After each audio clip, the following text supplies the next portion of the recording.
अस्सलाम वालेकुम बेटा, we are starting the class. तो ज़रा मुझे बता दें, आवाज़ आ रही है सबको? प्लीज़ आवाज़ क्लियर आ रही है, बता दें।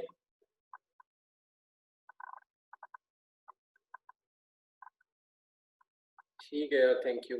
ठीक है, ओके, ठीक है, थैंक यू।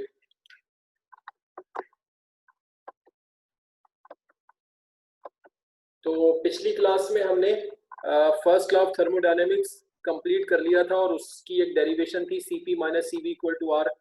वो भी फर्स्ट लॉ अप्लाई करके ही हो रही थी, वो भी हमने कर ली थी। अब हमारा इस चैप्टर का बिल्कुल आखिरी पोर्शन आ गया, लास्ट आ गया बिल्कुल। अब ये है सेकंड लॉ ऑफ थर्मोडायनेमिक्स। अब जैसा कि आप देख रहे हैं कि सेकंड लॉ ऑफ थर्मोडायनेमिक्स जो है ना, ये थ्योरेटिकल टाइप का टॉपिक है, इसमें कोई डेरिवेशन नहीं, ये टोटल थ्योरेटिकल टॉपिक है, लेकिन आता है एग्जाम में, इंपॉर्टेंट है। तो इसका इंट्रोडक्शन जैसे आपके सामने है, आप देख रहे हैं कि जी हमने इसमें ये क्या, इसके इंट्रोडक्शन में क्या बोला है कि the law explains the concept, principle of working and efficiency calculation of heat engine. ये जो पूरा लॉ है ये हीट इंजन के बारे में है। तो आपको याद होगा कि जब थर्मोडायनेमिक्स के बारे में बताया था तो हमने कहा था कि जी थर्मोडायनेमिक्स में हम स्टडी करते हैं ऐसे प्रोसेसेस को जिसके दौरान हीट जो है वो कन्वर्ट होती है वर्क में। ठीक है जी, हीट वर्क में जब कन्वर्ट होती है और ऐसे प्रोसेसेस को हम स्टडी करते हैं, देन इट इज थर्मोडायनेमिक्स। या दूसरे लफ्जों में हम ये कह सकते हैं कि जब थर्मल एनर्जी मैकेनिकल एनर्जी में कन्वर्ट होती है तो हम थर्मोडायनेमिक्स कर रहे होते हैं। तो थर्मल एनर्जी किस में होती है? हीट में होती है। और मैकेनिकल एनर्जी कहाँ होती है? वर्क में होती है। तो वो भी वही बात हो गई कि हीट का वर्क में कन्वर्जन है। तो अब थर्मोडायनेमिक्स क्या है? हीट का वर्क में कन्वर्जन। तो अब वो चीज, वो ऑब्जेक्ट, वो डिवाइस या वो मशीन जो कि ये कन्वर्जन करेगी, उसको हम हीट इंजन कहते हैं। तो हीट इंजन वो चीज होती है जो कि हीट को वर्क में कन्वर्ट करती है। ठीक, अगर हम ये कहें कि भाई दुनिया का सबसे बेसिक, सबसे सिंपल हीट इंजन क्या है, तो मैं पहले भी तस्करा कर चुका हूं कि अगर एक सिलेंडर हो और उसके अंदर लगा हो एक मूवेबल पिस्टन और उसके अंदर गैस की कुछ क्वांटिटी मौजूद हो, तो ये दुनिया का सबसे सिंपल हीट इंजन है। कैसे? आप इसको हीट प्रोवाइड करते हैं, ठीक है जी, आपने इसको हीट प्रोवाइड की, जिस हीट को हम क्या कहते हैं? Delta Q. ठीक है जी, डेल्टा क्यू हम इस हीट प्रोवाइड करते हैं। जब ये हीट अंदर जाती है, मॉलिक्यूल्स की काइनेटिक एनर्जी बढ़ जाती है, रेट ऑफ कोलिजन बढ़ जाता है, वो पिस्टन पर ऊपर की तरफ फोर्स लगाते हैं। जब पिस्टन के ऊपर की तरफ फोर्स लगाते हैं, पिस्टन ऊपर चला जाता है। ठीक है जी, पिस्टन जो है वो डिस्टेंस कवर करता है, ये डिस्टेंस कवर हुआ, इसका मतलब है यहाँ पर क्या हुआ? वर्क हुआ, वर्क अगेंस्ट पिस्टन हुआ, फिर वॉल्यूम वगैरह गैस का इंक्रीज हो जाता है। तो अब ये जो वर्क अगेंस्ट पिस्टन हुआ है, ये इस हीट के जाने के बाद हुआ है। इसका मतलब है कि ये हीट अंदर गई है और ये हीट अंदर जाके कन्वर्ट हो गई है। किस में कन्वर्ट हो गई है? वर्क में कन्वर्ट हो गई है। तो ये जो सिलेंडर है, इस सिलेंडर के अंदर इस बात की एबिलिटी है कि ये हीट को वर्क में कन्वर्ट कर सकता है, लिहाजा ये दुनिया का सबसे सिंपल और आसान हीट इंजन है। बाकी फिर अगर आप हीट इंजन पे जाएंगे तो वो मजीद और बहुत सारी किस्म के हो सकते हैं। तो सेकंड लॉ ऑफ थर्मोडायनेमिक्स हमें सारा इसके बारे में बताएगा। तो फिर हमने यही अगली बात यहाँ पे मेंशन की है कि भाई हीट इंजन क्या होता है? इट इज एन ऑब्जेक्ट और device that can convert heat into work. ठीक है जी, ऐसा ऑब्जेक्ट या डिवाइस जो कि हीट को वर्क में कन्वर्ट करता है या थर्मल एनर्जी को मैकेनिकल एनर्जी में कन्वर्ट करता है। अब हीट इंजन की इसके बाद आएंगी काइंड्स के। हीट इंजन कितनी तरह का होता है? हीट इंजन की दो बेसिक काइंड्स होती हैं। एक होते हैं इंटरनल कंबस्टन इंजन और दूसरे होते हैं एक्सटर्नल कंबस्टन इंजन। तो अब यहाँ पर एक वर्ड आ गया कंबस्टन का, जो कि आप केमिस्ट्री में जरूर इस्तेमाल करते होंगे, कंबस्टन। अब कंबस्टन का मतलब क्या है? कंबस्टन का मतलब होता है किसी चीज का ऑक्सीजन की प्रेजेंस में बर्न होना। जब कोई चीज ऑक्सीजन की मौजूदगी में जलती है, ऑक्सीजन की प्रेजेंस में बर्न होती है, दैट इज कंबस्टन। तो हीट इंजन दो तरह के होते हैं, इंटरनल कंबस्टन इंजन होते हैं और, अच्छा मुझे अब्दुल्ला कह रहे हैं कि सर वॉइस प्रॉब्लम आपके पास से हो रहा है, मेरा शायद प्रॉब्लम या शायद मेरे एंड से प्रॉब्लम है। भाई आपके एंड से प्रॉब्लम होगी क्योंकि बाकी लोगों को तो आवाज सही आ रही है। हाँ जी, बाकी लोगों को ठीक आ रही है आवाज, मैंने तो सबसे पूछा है। बाकी तो कोई भी, हाँ सबको आ रही है, सबको आ रही है यार। अब्दुल्ला तुम्हारे एंड पे प्रॉब्लम है। ठीक है, ठीक है। तो मैं क्या कह रहा था, मैं कह रहा था कि फिर इंटरनल कंबस्चन इंजन होते हैं और एक्सटर्नल कंबस्चन इंजन होते हैं, दो काइंड्स होती है। अब ये कंबस्चन जो है, ये हीट इंजन में कंबस्चन क्यों होती है? कंबस्चन इसलिए होती है कि देखिए हीट इंजन को हीट को वर्क में कन्वर्ट करना है। तो जब उसे हीट को वर्क में कन्वर्ट करना है तो पहले उसे हीट चाहिए, ठीक है जी, उसे हीट मिलेगी तो फिर वो हीट को वर्क में कन्वर्ट करेगा। तो उसे हीट कैसे मिलेगी? उसे हीट मिलेगी कंबस्चन से। किस चीज की कंबस्चन से? फ्यूल की कंबस्चन से, ठीक है ना। जो भी कोई हीट इंजन होता है तो उसमें कोई ना कोई फ्यूल इस्तेमाल होता है, ठीक है ना। मिसाल के तौर पे आप कोई मोटरसाइकिल का इंजन ले लें, कार का ले लें, बस पे आ जाएं, ट्रक पे आ जाएं, ट्रेन पे आ जाएं, एरोप्लेन पे आ जाएं। तो अगर आप छोटे से छोटे इंजन से चलें, यानी आप किसी छोटी मोटर बाइक के इंजन से चलें और आप कार, बस, ट्रक, ट्रेन से होते हुए और आप जो है पहुंच जाएं एरोप्लेन तक, तो तमाम इंजन्स में कोई ना कोई फ्यूल इस्तेमाल होता है और उस फ्यूल को बर्न किया जाता है, उसकी कंबस्चन की जाती है, उससे हीट क्रिएट होती है जिसको वो वर्क में कन्वर्ट करता है। अब जो इंटरनल कंबस्चन इंजन होते हैं उनमें क्या होता है, उनमें जो फ्यूल की कंबस्चन होती है, जो फ्यूल बर्न होता है, वो इंजन के अंदर हो रहा होता है। यानी वो जगह जहाँ पे फ्यूल की कंबस्चन होती है वो हीट इंजन के अंदर मौजूद होती है, इसलिए उनको इंटरनल कंबस्चन इंजन कहते हैं। और एक्सटर्नल कंबस्चन इंजन में क्या होता है कि जो फ्यूल की कंबस्चन होती है वो इंजन के बाहर होती है, तो इसलिए उनको एक्सटर्नल कंबस्चन इंजन कहते हैं, ठीक है जी। अब जैसा कि यहाँ पर मैंने मेंशन किया इंटरनल कंबस्चन इंजन और एक्सटर्नल कंबस्चन इंजन, तो आप देख सकते हैं कि यहाँ पर हमने क्या कहा है, इंटरनल कंबस्चन इंजन में क्या बोला है कि in this type fuel Burns inside the engine like auto and diesel engine. Auto और डीजल इंजन जो है वो इंटरनल कंबस्चन इंजन है, ठीक है। अब ऑटो इंजन क्या होंगे? देखें, वो सारे इंजन जो कि पेट्रोल से चलेंगे, ठीक है जी, पेट्रोल से चलेंगे या सीएनजी से चलेंगे या एलपीजी से चलेंगे। इन तीन फ्यूल से चलने वाले जो इंजन है, पेट्रोल, सीएनजी या एलपीजी, इन तीन चीजों से चलने वाले इंजन को हम ऑटो इंजन कहते हैं। सीएनजी का मतलब क्या होता है? सीएनजी का मतलब होता है कॉम्प्रेस्ड नेचुरल गैस, और एलपीजी का मतलब क्या होता है? लिक्विड पेट्रोलियम गैस, ठीक है जी। सीएनजी का मतलब होता है कॉम्प्रेस्ड नेचुरल गैस और एलपीजी का मतलब होता है लिक्विड पेट्रोलियम गैस।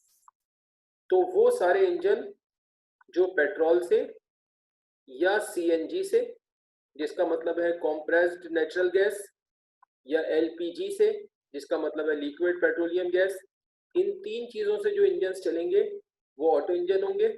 और डीजल इंजन तो नाम से ही समझ में आ रहा है कि वो डीजल से चलेगा।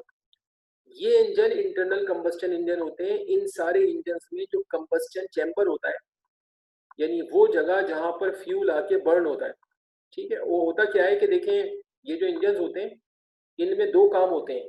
एक तरफ से एयर आती है ना, आप अगर गाड़ी के इंजन के बारे में जानते हैं थोड़ा बहुत, तो जैसे गाड़ी का इंजन होता है तो उसमें एक तरफ से एयर आ रही होती है ना, उसमें एयर फिल्टर लगा होता है जो एयर को फिल्टर करता है, एयर से डस्ट वस्ट वो साफ कर देता है जब एयर उसमें से गुजरती है, ठीक है। अब वो कह रहा है सर पेट्रोल की भी दो टाइप्स होती हैं। अबे भाई तू इतनी डिटेल में ही जा, पेट्रोल की टाइप्स का हमें क्या करना है? हमने तो बस ये बता दिया कि भाई तीन किस्म के फ्यूल है पेट्रोल। पेट्रोल में जाओगे तो फिर बोलोगे भाई वो तो क्या नाम है, हाई ऑक्टेन होता है और ये होता है, पेट्रोल की टाइप में जाके क्या करना है? सही है। बस आपने ये ध्यान में रखना है कि ये जो पेट्रोल, सीएनजी या एलपीजी में चलते हैं, ये जो है ये सारे ऑटो इंजन हैं। तो मैं कह रहा था कि इन सारे इंजन में जो कंबस्टन चैम्बर होता है वो इंजन के अंदर होता है, ठीक है।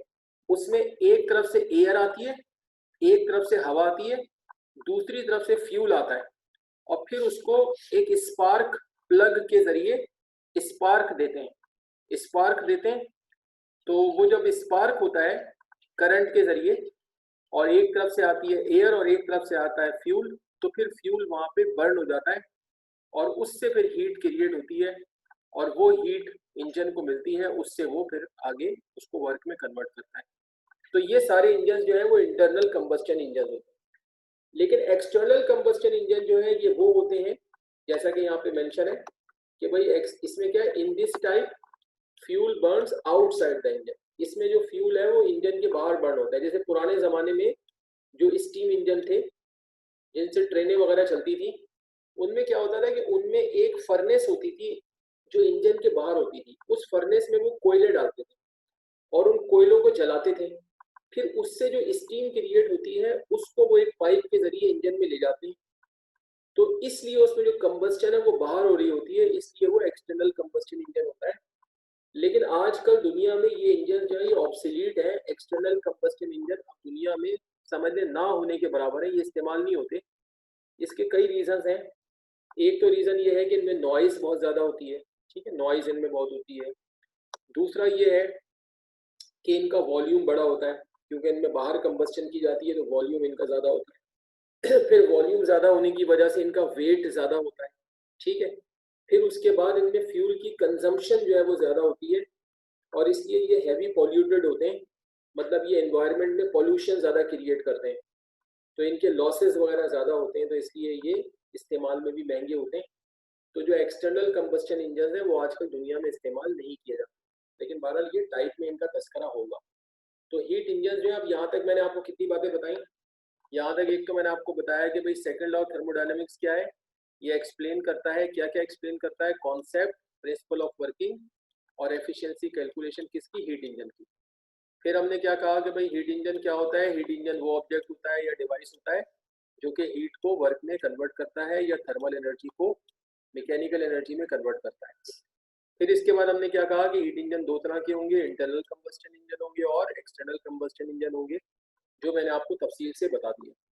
अब इसके बाद अगली बात हम ये करेंगे कि भाई principle of working of heat engine क्या होता है, कि एक हीट इंजन का बेसिक कॉन्सेप्ट क्या है कि वो काम कैसे करता है, ठीक है जी। अब बेसिक कॉन्सेप्ट इसका ये है कि देखें कोई भी हीट इंजन है, ये मैंने साइड में जो इसकी फ्लो शीट बनाई हुई है, ये आप ये भी कर सकते हैं कि ये लिखने के बाद नीचे बना लें, या आप ये भी कर सकते हैं कि पहले ये बना के उसके नीचे लिख लें, आप अपने लिहाज से कर लीजिएगा। अब ये जो मैंने फ्लो बनाया हुआ है इसमें देखिए ये बताया कि ये हीट इंजन है, हर हीट इंजन का जो ताल्लुक होता है वो दो चीजों से होता है। एक हॉट बॉडी होती है जिसको सोर्स कहते हैं, उसका टेम्परेचर T1 होता है, और एक कोल्ड बॉडी होती है जिसको सिंक कहते हैं, उसका टेम्परेचर T2 होता है, ठीक है जी। तो T1 हमेशा ज्यादा होगा और T2 हमेशा कम होगा, क्योंकि ये हॉट है, सोर्स हॉट है, तो इसलिए इसका टेम्परेचर हमेशा ज्यादा होगा। अब हीट इंजन क्या करता है, हीट इंजन जो हॉट बॉडी है सोर्स, उससे थर्मल एनर्जी एब्जॉर्ब करता है, इसको मेंशन किया है Q1 से। फिर ये इसको वर्क में कन्वर्ट करता है, डेल्टा W उसका वर्क डन है, और जो बाकी बच जाती है वो सिंक की तरफ भेज देता है, वो Q2 होती है। तो आप देख रहे हैं कि यहाँ पे मेंशन किया हमने कि जो Q1 है ये हीट एब्जॉर्ब है, Q1 इसने हीट एब्जॉर्ब की, और Q2 इसकी हीट रिजेक्टेड है, वर्क में कन्वर्ट होने के बाद जो बच गई वो इसने सिंक की तरफ ट्रांसफर कर दी, वो इसकी हीट रिजेक्टेड है, और डेल्टा W जो है वो इसका वर्क डन है। आप ये भी कह सकते हैं कि सिंक की तरफ ये जो भेजता है, जो Q2 है, जो इसकी हीट रिजेक्शन सिंक की तरफ है, आप उसको इसका लॉस भी कह सकते हैं कि वो इसका लॉस है। क्यों लॉस है, क्योंकि ये वो हीट है जो कि वर्क के बाद बच गई, इसने Q1 हीट एब्जॉर्ब की और कोशिश की कि उसको वर्क में कन्वर्ट करे, जितनी कर सकता था वो इसने कर दी, जो बाकी बची वो इसने सिंक की तरफ ट्रांसफर कर दी, तो ये लॉस हो गई, यानी ये वर्क में कन्वर्ट नहीं हो सकी। तो वर्क डन हमेशा Q1 माइनस Q2 होगा। अब मिसाल के तौर पे अगर आपने देखा कि भाई इसने 10 जूल हीट जो है, आपने देखा कि भाई 10 जूल हीट इसने एब्जॉर्ब की, और आपने देखा कि भाई उसमें से 3 जूल हीट इसने सिंक की तरफ भेज दी, तो इसका मतलब है कि 7 जूल का वर्क हुआ होगा, कि 10 में से 3 अगर सिंक की तरफ भेज रहा है तो ये 3 वर्क में कन्वर्ट नहीं हुई, तो 10 में से 3 माइनस कर दें तो 7 जूल वर्क डन हो गया। तो जितनी हीट एब्जॉर्ब करेगा Q1, उसमें से वो माइनस कर दें जो सिंक में भेज रहा है, तो Q1 माइनस Q2 इसका हमेशा वर्क डन हो जाएगा, ठीक है। अब ये ध्यान में रखिएगा कि कोई भी इंजन बगैर लॉस के काम नहीं करता। ऐसा नहीं हो सकता कि कोई इंजन जो है वो जितनी हीट एब्जॉर्ब कर रहा है उसको सारी वर्क में कन्वर्ट कर दे, उसका कोई लॉस नहीं हो। बगैर लॉस के कोई इंजन काम नहीं करता। हाँ ये होता है कि जिस इंजन की वर्किंग अच्छी है उसका लॉस कम होगा, जिसकी वर्किंग अच्छी नहीं है उसका लॉस ज़्यादा होगा। अच्छा, अब ये सोर्स और सिंक कहाँ हो सकते हैं, अब मैं एक मिसाल देता हूँ। अब फॉर एग्जाम्पल देखें, ये कार है, फर्ज कर लें ये कार है, और ये कार फर्ज कर लें एक रोड पे जा रही है, ठीक है जी। तो अब ये अगर जा रही है रोड पे तो इसका सोर्स कहाँ है और सिंक कहाँ है, हम ये देखते हैं। सोर्स तो इसका ये है कि इस कार का जो इंजन होगा, इसके इंजन के अंदर वो जगह जहाँ पे फ्यूल की कंबस्टन हो रही है, जो इसका कंबस्टन चैम्बर है, वो इसका सोर्स है। ठीक है। पेट्रोल जो टैंक होता है गाड़ी का, वो तो पीछे वाले हिस्से में होता है, लेकिन उससे एक पाइप होता है, वहां से पेट्रोल या जो फ्यूल है वो आगे इंजन में आ जाता है। फिर इंजन के अंदर कंबस्टन चैम्बर होता है, वहां पे उसकी कंबस्टन होती है, वहां से हीट मिलती है इंजन को, तो वो जो इसका सोर्स है वो तो वो हो गया। फिर उसने उसको वर्क में कन्वर्ट किया। अब सिंक इसका कहाँ है और लॉस इसका कहाँ पे जा रहा है? ठीक है जी। तो सिंक इसका कहाँ है और लॉस इसका कहाँ पे जा रहा है, वो ये है कि समीर कह रहा है नाइस कार। अबे यार, अब जैसी बनी वैसी बना दी। अच्छा, अब क्या है इसमें कि देखो, इसमें यहाँ पे पीछे वाले हिस्से में साइलेंसर होगा गाड़ी के। ठीक है जी। अब साइलेंसर के दो काम है। एक तो साइलेंसर को साइलेंसर इसलिए कहते हैं क्योंकि वो साइलेंस क्रिएट करता है, आवाज को, नॉइस को कम करता है, इसलिए साइलेंसर है। लेकिन दूसरा ये है कि आप देखें उसके यहाँ पे धुआं निकल रहा होगा। ठीक है ना। अब ये जो साइलेंसर से धुआं निकल रहा है, ये अपने साथ हीट भी लेके निकल रहा है। तो यही जो हीट है जो साइलेंसर से निकल रही है, वो इसका लॉस है, कार का लॉस है। वो कहाँ जा रही है? जहां पर ये गाड़ी चल रही है, वहां जो एटमॉस्फेयर है, ये सारी हीट वहां पे जा रही है, उधर डिस्ट्रीब्यूट हो गई। इसका मतलब है कि ये जो एटमॉस्फेयर है, ये जो इन्वायरमेंट है जहाँ पे गाड़ी चल रही है, वो सिंक का काम कर रहा है, लॉसेस जो है वो उसमें जा रहे हैं। तो सोर्स जो है वो गाड़ी के इंजन के अंदर कंबस्टन चैम्बर जो है वो सोर्स है, और जो आपका सिंक है, जो एटमॉस्फेयर है जहाँ पे गाड़ी चल रही है, तो वो उसका सिंक है, लॉसेस वहां पे जा रहे हैं। तो जिस गाड़ी के भी लॉसेस हाई होंगे, तो उसमें क्या होगा, उसका जो साइलेंसर है वो ज़्यादा स्मोक देगा, स्मोक उसका ब्लैकिश होगा, स्मोक की क्वांटिटी ज़्यादा होगी, तो इसका मतलब है लॉसेस उसके ज़्यादा है, तो उसके इंजन की वर्किंग वीक है। जो बिल्कुल नई गाड़ी होगी उसमें आपको नज़र ही नहीं आएगा, आपको फील ही नहीं होगा कि भाई इसके साइलेंसर से कोई धुआं निकल रहा है। लेकिन अगर आप साइलेंसर के करीब हाथ रखेंगे तो आपको हल्का हल्का हीट महसूस होगी, उसमें से बहुत कम क्वांटिटी में स्मोक निकलेगा, उसका स्मोक बहुत ज़्यादा ब्लैकिश नहीं होगा, बहुत लाइट ग्रे होगा, यानी उसमें कार्बन वगैरह की क्वांटिटी कम होगी, तो उसके लॉसेस क्या होंगे, कम होंगे। लेकिन ऐसा नहीं हो सकता कि कोई ऐसी गाड़ी हो कि भाई जिसमें से कोई भी जीरो धुआं निकल रहा है, धुआं निकल ही नहीं रहा, तो फिर तो इसका मतलब है उसका सारा जो फ्यूल बर्न हो रहा है वो सारा वर्क में कन्वर्ट हो रहा है। ऐसा नहीं होता। ठीक है। तो अब आप देखें कि यही बात यहाँ पे मेंशन की है हमने। इसको हमने देखें यहाँ पे क्या कहा है, हमने कहा है कि a heat engine works with the help of two bodies, दो बॉडीज की मदद से काम करता है। One is hot at high temperature T1, it is source, ये सोर्स हो गई। The other is cold at low temperature T2, it is sink, ये सिंक हो गया। Heat engine absorbs heat engine absorbs Q1 heat from source. ठीक है जी। वो source के जरिए, वो आ रहे हैं बैठे अभी, वो सोर्स के जरिए जो है वो Q1 हीट एब्जॉर्ब करता है। ठीक है। ठीक है। Heat engine absorbs Q1 heat from source and converts into work, उसको वर्क में कन्वर्ट करता है, and rejects the remaining heat into sink which is Q2, and actually it is the loss, और वो इसका लॉस होता है। और लास्ट में मैंने क्या कहा है कि no engine can work without loss, बगैर लॉस के कोई इंजन काम नहीं कर सकता, यही बात मैं आपको एक्सप्लेन कर रहा हूँ। ठीक है। तो आई होप कि आपको समझ आ गया होगा। अब आप ये सारा नोट करें, आपको मैं टाइम दे रहा हूँ, नोट आपने सही से करना है, ये सारे पॉइंट्स नोट करें, ये सब नोट करें, और इसका ये फ्लो बनाएं पूरा, ये सब बना के बताना होगा आप। ठीक है। कोई क्वेश्चन है तो कर लें आप लोग, है कोई क्वेश्चन? तो वो क्या कह रहा है, अब्दुल्ला क्या कह रहा है, न्यू कार में तो नॉइस भी नहीं होती। यार वो नॉइस बहुत कम होती है, ना होने के बराबर, बगैर उसके तो नहीं होता ना ऐसा। ठीक है। ओके।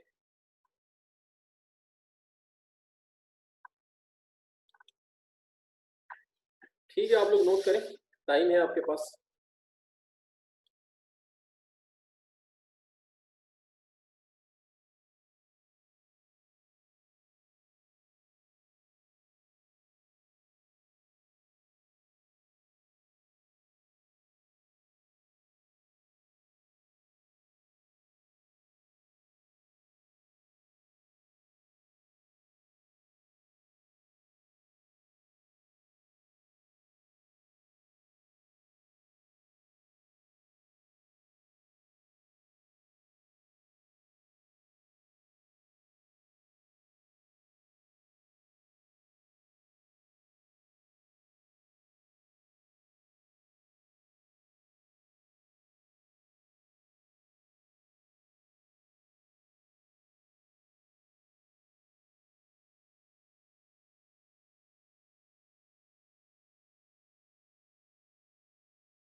हाँ भाई, कहाँ पहुंचे आप लोग?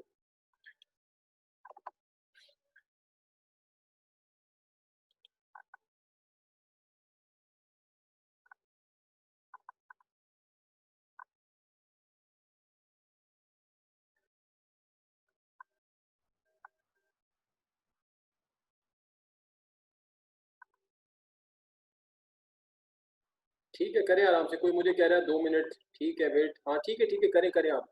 आपने काम सही से करना है, काम आपको बिल्कुल ठीक करना है, आराम से करें।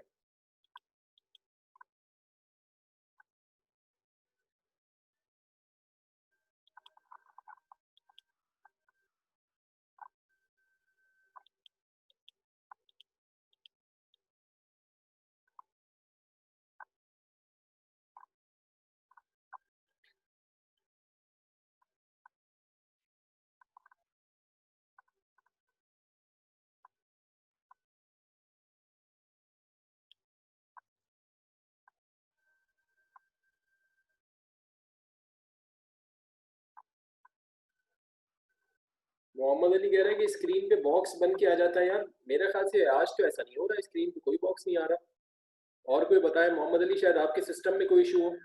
आज तो ऐसा कुछ भी नहीं है।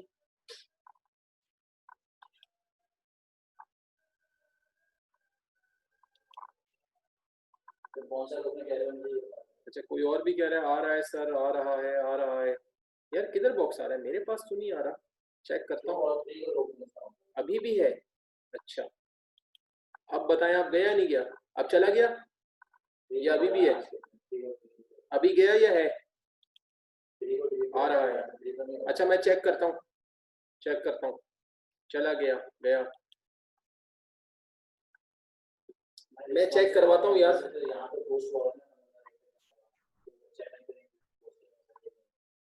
अभी करवाता हूँ चेक यार।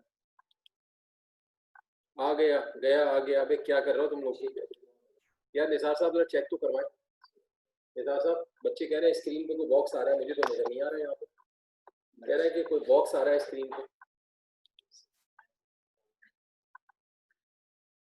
अच्छा, कोई कह रहा है, वो कह रहा है सर आ रहा है फिर जा रहा है।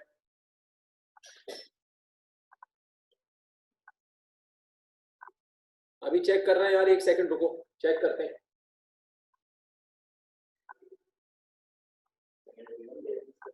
जी, देखते हैं। वो कह रहा है सर आपका चैट बॉक्स ओपन होता है तब आता है, नहीं। अच्छा, तो नहीं, इससे क्या, चैट बॉक्स आप कितना भी साइट पे अच्छा खासा बड़ा चैट बॉक्स। नहीं नहीं, अब जैसे एक बच्चा कह रहा है कि ठीक हो गया, अब कोई कह रहा है ठीक हो गया, कंटिन्यू करें आप सर। हाँ ना, सर आप माउस को बीच में कर दें। यार तुम लोग तफरी तो नहीं कर रहा है भाई, टाइम ज़ाया नहीं करो। सर माउस को सेंटर में करते हैं। अब मुझे 10,000 मशवरे आने शुरू हो गए।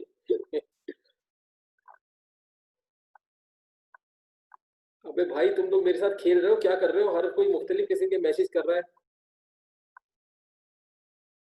अच्छा ठीक है, अभी देखते हैं यार, देख रहा हूँ 1 सेकंड। आप लोग जब तक,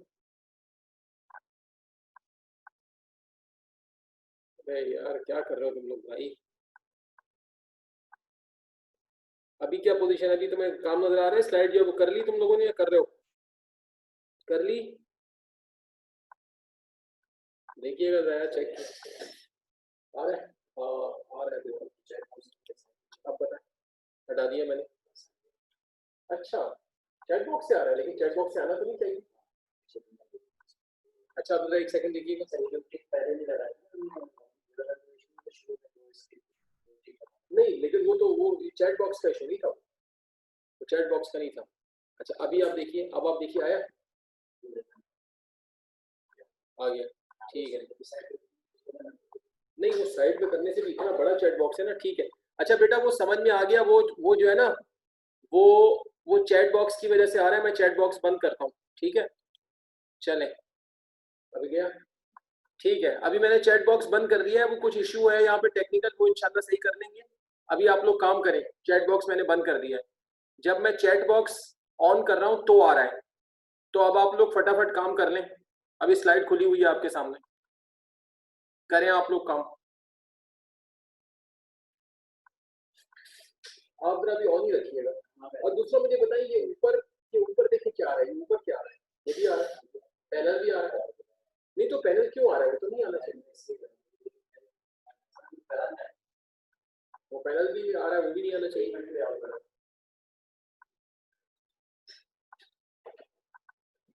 वो भी नहीं आना चाहिए। उस दिन जो हम बात करें दो टिक तो लगेगा, वो चेक बॉक्स है ना।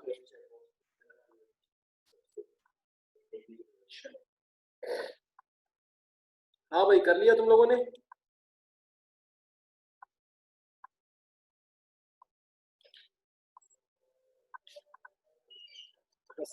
एहसान, यार एहसान जब चैट बॉक्स ओपन कर रहे हैं तो वो देखो वहां पे क्या आ रहा है अभी। तो ये क्यों है, ये करवा दो, म्यूट है ना।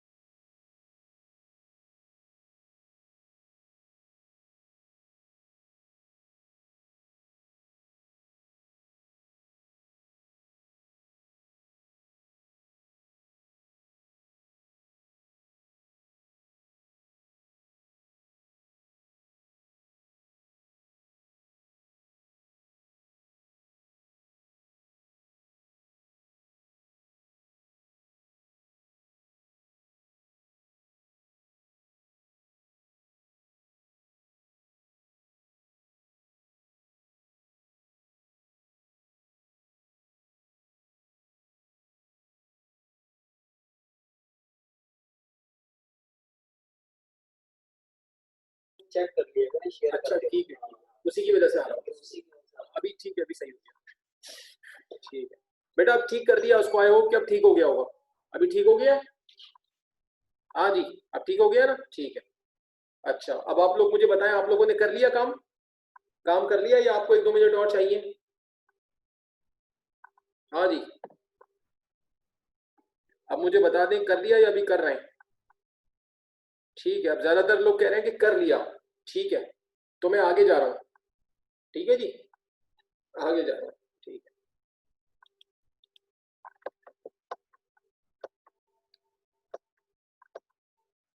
अच्छा जी। अब यहाँ पर देखें, अब नेक्स्ट पॉइंट आ गया केल्विन स्टेटमेंट। देखें, सेकंड लॉ ऑफ थर्मोडायनेमिक्स को दो साइंटिस्ट ने दो तरह से इसका स्टेटमेंट दिया है। एक है केल्विन स्टेटमेंट और एक है क्लॉसियस स्टेटमेंट। ये दोनों हमें इसमें बताने होते हैं। केल्विन स्टेटमेंट तो वही है जो मैं अब तक आपको बता चुका हूँ, वही केल्विन स्टेटमेंट है कि देखें जी, कोई भी हीट इंजन ऐसा नहीं हो सकता जिसका कोई लॉस ना हो। तो आप देखें कि केल्विन स्टेटमेंट आपको यहाँ पे नजर आएगा। क्या है kelvin statement? It is impossible that a heat engine can convert whole amount of thermal energy absorbed। यहाँ पे फ्रॉम लिख लीजिएगा, फॉर नहीं है, गलती से फॉर लिख दिया है, इधर कर दीजिएगा फ्रॉम। ठीक है जी। तो क्या है? It is impossible that a heat engine can convert whole amount of thermal energy absorbed from source into work without any loss of heat into sink। यानी कोई ऐसा हीट इंजन दुनिया में नहीं हो सकता जो कि सोर्स से एब्जॉर्ब होने वाली सारी हीट को वर्क में कन्वर्ट कर दे और सिंक की तरफ कोई लॉस नहीं करे। ये सेकंड लॉ ऑफ थर्मोडायनामिक्स का केल्विन स्टेटमेंट कहलाता है। जो साइंटिस्ट था केल्विन, तो ये उसका स्टेटमेंट है। ठीक है जी। फिर उसके बाद आगे जो आएगा वो क्लॉसियस स्टेटमेंट आएगा।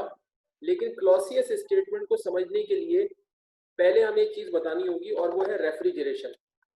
रेफ्रिजरेशन ये है कि देखिए, जो नेचुरल फ्लो होता है हीट का, उसके तहत हीट जो होती है वो हमेशा हॉट ऑब्जेक्ट से कोल्ड की तरफ जाती है।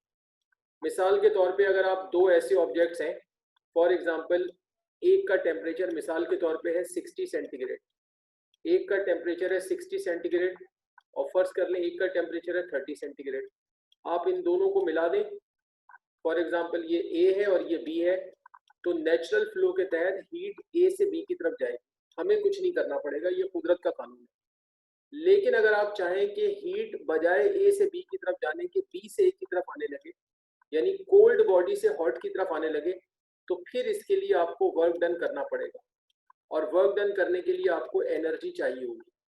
तो ये जो प्रोसेस होता है इसको रेफ्रिजरेशन कहते हैं, कि हीट जो है वो अपनी मर्जी से हमेशा हॉट बॉडी से कोल्ड की तरफ जाती है लेकिन अगर हम इस प्रोसेस को रिवर्स करना चाहें और हम चाहें कि हीट कोल्ड से हॉट की तरफ आने लगे, तो हमें फिर वर्क डन करना पड़ता है, उसके लिए हमें एनर्जी खर्च करनी पड़ती है, बगैर एनर्जी के नहीं होता। अब मिसाल के तौर पे हम ये कहें कि भाई एक रूम है, तो फर्ज कर लें कि उस रूम के अंदर एक रेफ्रिजरेटर रखा हुआ है। रेफ्रिजरेटर क्या करता है? रेफ्रिजरेशन करता है। अब रेफ्रिजरेटर के अंदर का टेम्परेचर तो कम है और रूम का टेम्परेचर ज़्यादा है, तो रेफ्रिजरेटर क्या कर रहा है? अपने अंदर से हीट निकाल के रूम में दे रहा है। अगर आप किसी भी फ्रिज के पीछे वाले हिस्से की तरफ हाथ रखें, तो आपको हाथ पे हल्की हल्की हीट महसूस होगी। जो फ्रिज होता है, जो रेफ्रिजरेटर होता है, वो अपने अंदर से हीट निकाल के रूम में दे रहा होता है, तो वो खुद तो अंदर से ठंडा है और रूम गर्म है। इसका मतलब है हीट को वो कोल्ड से हॉट की तरफ फेंक रहा होता है। लेकिन उसके लिए क्या होता है? उसका जो इलेक्ट्रिकल स्विच में उसका प्लग लगा होता है, और जब बिजली जाएगी, लाइट चली जाएगी, तो वो काम नहीं करेगा। इसका मतलब है कि इलेक्ट्रिकल एनर्जी आप उसे दे रहे होते हैं, और इलेक्ट्रिकल एनर्जी खर्च होती है तो वर्क डन होता है और फिर वो काम करता है। तो जब भी आप रेफ्रिजरेशन का प्रोसेस करेंगे, यानी हीट को बजाय गर्म से ठंडे के ठंडी चीज से गर्म की तरफ भेजेंगे, तो हमेशा आपको एनर्जी खर्च करनी पड़ेगी। अब देखिए यही चीज यहाँ पर मेंशन की है, ठीक है जी, ये चीज यहाँ पे मेंशन की है। क्या कहा गया है कि naturally heat is transferred from a hot body to cold. Naturally तो ऐसा होता है। If we make it reverse, that is transfer heat from cold to hot, then it is called refrigeration. It always requires work done and energy supply. इसके लिए हमेशा work done और energy supply चाहिए होगा। तो क्लॉसियस ने अपने statement में क्या कहा? क्लॉसियस ने कहा कि the process of refrigeration is not possible without expenditure of external energy, यानी एक्सटर्नल एनर्जी को खर्च किए बगैर रेफ्रिजरेशन का प्रोसेस पॉसिबल नहीं है। जब भी रेफ्रिजरेशन करनी होगी तो एक्सटर्नल एनर्जी खर्च करनी होगी। तो फिर उसके बाद उसने बताया रेफ्रिजरेटर का वर्किंग फ्लो। अब आप रेफ्रिजरेटर का वर्किंग फ्लो देखिए। अब देखिए रेफ्रिजरेटर के वर्किंग फ्लो में एक वाज़ेह फर्क आपको हीट इंजन के मुकाबले में नजर आएगा। देखिए ये रेफ्रिजरेटर है, इसका कनेक्शन भी दो चीजों से है, हॉट बॉडी से और कोल्ड बॉडी से, यानी सोर्स से, ठीक है जी, यानी इसका कनेक्शन भी सोर्स के साथ है और सिंक के साथ है। सोर्स का टेम्परेचर वही T1 है, सिंक का T2 है। अब आप देख रहे हैं कि रेफ्रिजरेटर क्या कर रहा है? रेफ्रिजरेटर सोर्स से एनर्जी नहीं ले रहा। आप देखेंगे ये कोल्ड बॉडी से सिंक से एनर्जी ले रहा है, क्या है? Q2, और उस Q2 को सोर्स की तरफ भेज रहा है। यानी आप देखिए यहाँ पे क्या कर रहा है कि ये ठंडी चीज से, सिंक से, कोल्ड बॉडी से हीट ले रहा है और उस हीट को ये सोर्स की तरफ भेज रहा है। और इसके लिए आप देखें कि हम इसको क्या दे रहे हैं? हम इसको वर्क दे रहे हैं। ये वर्क हम कहाँ से देंगे? हम एनर्जी खर्च करेंगे और एनर्जी खर्च करके फिर ये वर्क हम इसको दे देंगे। तो आप देखें कि एक वाज़ेह फर्क है हीट इंजन में और इसमें। हीट इंजन क्या करता था? हीट इंजन को हम हीट देते हैं और वो उस हीट की मदद से हमें वर्क करके देता है। हीट इंजन हमें वर्क करके देता है, जबकि यहाँ पे ऐसा नहीं है। रेफ्रिजरेटर हमें वर्क करके नहीं देता, बल्कि रेफ्रिजरेटर को हम वर्क डन सप्लाई करते हैं और हमारे वर्क डन की मदद से वो क्या करता है कि वो ठंडी चीज से हीट लेता है और गर्म चीज की तरफ दे देता है। तो ये वर्किंग फ्लो है रेफ्रिजरेटर का, जो कि आपको क्लॉसियस स्टेटमेंट के साथ बताना होगा। तो सेकंड लॉ ऑफ थर्मोडायनेमिक्स में हमें केल्विन स्टेटमेंट बताना होता है और फिर हमें क्लॉसियस स्टेटमेंट बताना होता है। और क्लॉसियस स्टेटमेंट बताने के लिए हमें पहले रेफ्रिजरेशन को डिफाइन करना पड़ता है कि भाई ये क्या चीज है। फिर सबसे आखिरी काम जो हम इसमें करेंगे, जो आखिर में करेंगे, पहले ये कर लें फिर आखिर में करेंगे, वो फिर हम ये करेंगे कि ये जो दोनों स्टेटमेंट्स है ना, इनका आपस में लिंक बताएंगे कि भाई इन दोनों स्टेटमेंट्स के दरमियान आपस में रिलेशनशिप क्या है। क्योंकि बजाय तो ऐसा लग रहा है कि इसमें एक अलग बात बताई है, इसमें एक अलग बात बताई है, लेकिन ये दोनों एक ही लॉ के स्टेटमेंट्स हैं, तो इनमें आपस में रिलेशनशिप होगा, वो हम लास्ट में बताएंगे। ठीक है, तो अब आप पहले ये काम कर लें, ये सारा काम करें, ये नोट करें, ये करें, इसका फ्लो बनाए रेफ्रिजरेटर का। ठीक है, ये वर्किंग फ्लो है रेफ्रिजरेटर का। ठीक है, अगर कोई क्वेश्चन पूछना हो तो आप पूछ सकते हैं।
अच्छा, ये अमीन ने एक सवाल किया कि सर जैसे स्टेबलाइजर लगाते हैं वो एनर्जी कन्वर्जन में हेल्प करता है।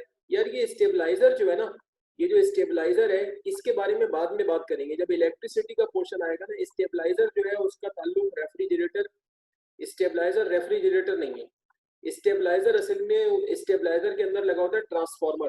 तो जब इलेक्ट्रिसिटी का पोर्शन आएगा, जब ट्रांसफार्मर पढ़ाऊंगा तो वहां स्टेबलाइजर समझो। और अशर सिद्दीकी कह रहा है कि sir refrigerator Q1 heat source को देता है। नहीं, देखो Q1 हीट का रेफ्रिजरेटर से कोई ताल्लुक नहीं है, क्योंकि Q1 हीट हमेशा सोर्स की होती है। सिंक से जो हीट होती है उसका ताल्लुक Q2 है। तो आप ये देखें कि रेफ्रिजरेटर जो है वो सिंक से Q2 हीट एब्जॉर्ब करता है और उसी Q2 को सोर्स की तरफ भेज देता है। रेफ्रिजरेटर सोर्स से कोई हीट नहीं ले रहा। अगर सोर्स से ले रहा होता हीट तो वो Q1 होती। Q1 हीट हमेशा वो होती है जो सोर्स से आती है। तो रेफ्रिजरेटर में सोर्स से कोई हीट नहीं आ रही, तो रेफ्रिजरेटर में कोई Q1 नहीं होता। रेफ्रिजरेटर में सारा काम Q2 का है। वो Q2 हीट सिंक से लेता है और उसी Q2 को सोर्स की तरफ भेज देता है। ठीक है सर, आपको बात समझ आ गई?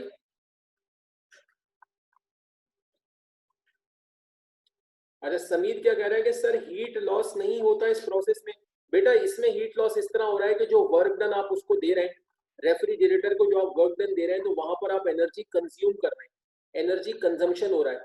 तो कंजम्पशन और लॉस तो सेम है ना, यानी आप एनर्जी खर्च करके उसकी बेसिस पे रेफ्रिजरेशन कर रहे हैं, तो दैट इज लॉस।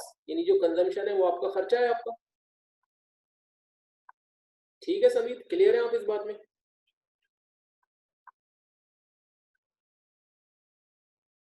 ठीक है, थैंक यू। अच्छा, अब ये है कि अब इसका जो आखिरी पॉइंट है, अब आज क्लास में 4 मिनट रह गए।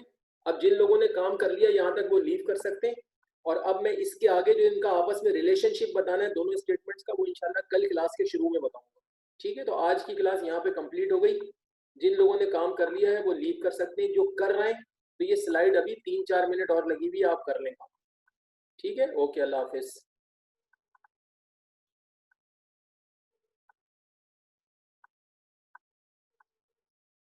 Okay, Allah Hafiz, thank you.